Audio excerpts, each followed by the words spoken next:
हरे कृष्णा दर्शक बिन नमस्कार। दर्शक बिन मैं आज लेकर आया हूँ श्री कृष्ण जन्माष्टमी व्रत कथा। चलिए देर न करते हुए आज की व्रत कथा को आगे बढ़ाते हैं। श्री कृष्ण जन्माष्टमी व्रत कथा। द्वापर युग में भोजवंशी राजा उग्रसेन मथुरा में राज्य करता था। उसके आतताई पुत्र कंस ने उसे गद्दी से उतार दिया और स्वयं को मथुरा का राजा बन बैठा।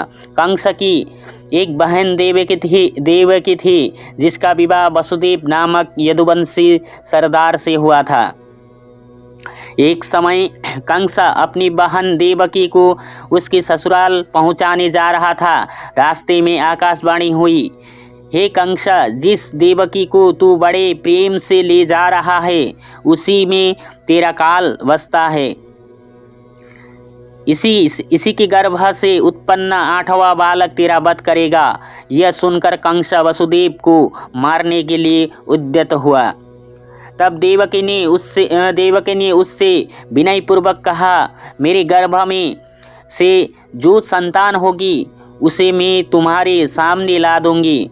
बहनोई को मारने से क्या लाभ है।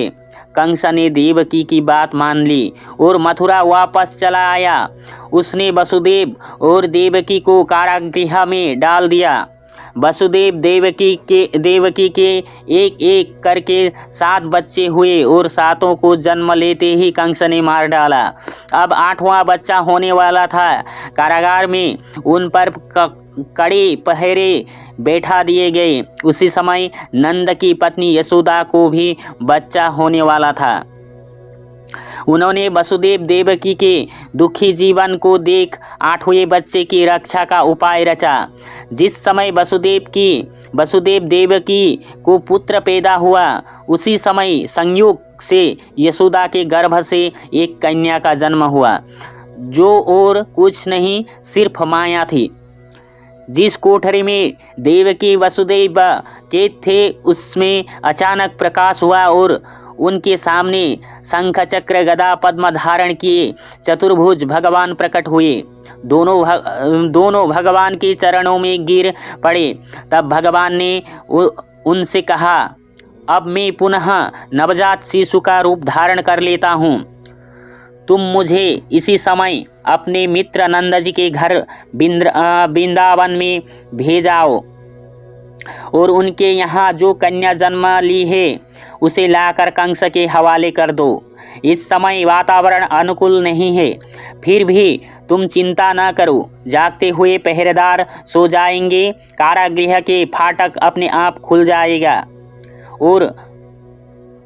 और उफनती अथा यमुना नदी तुमको पार जाने का मार्ग दे देगी। उसी समय वसुदेव नवजात शिशु रूप श्री कृष्ण भगवान को सूप में अर्थात टोकरी में रखकर कारागृह से निकल पड़े और अथा यमुना को पार कर नंद जी के घर पहुँचे। वहाँ उन्होंने नवजात शिशु को यशोदा के साथ सुला दिया और कन्या को लेकर मथुरा आ गए। कारागृह के फाटक पूर्ववतः बंद हो गए। अब कंस को सूचना मिली कि वसुदेव देवकी को बच्चा पैदा हुआ है।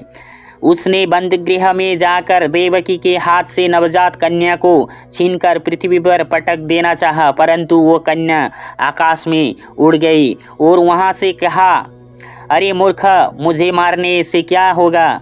तुझे मारने वाला तो वृंदावन में जा पहुंचा है। वह जल्द ही तुझे तेरे पापों का दंड देगा। श्री जन्माष्टमी व्रत कथा इतना में ही समाप्त होता है। हरे कृष्णा। दर्शकबिन नमस्कार। जय हिंद, जय भारत, वंदे मातरम।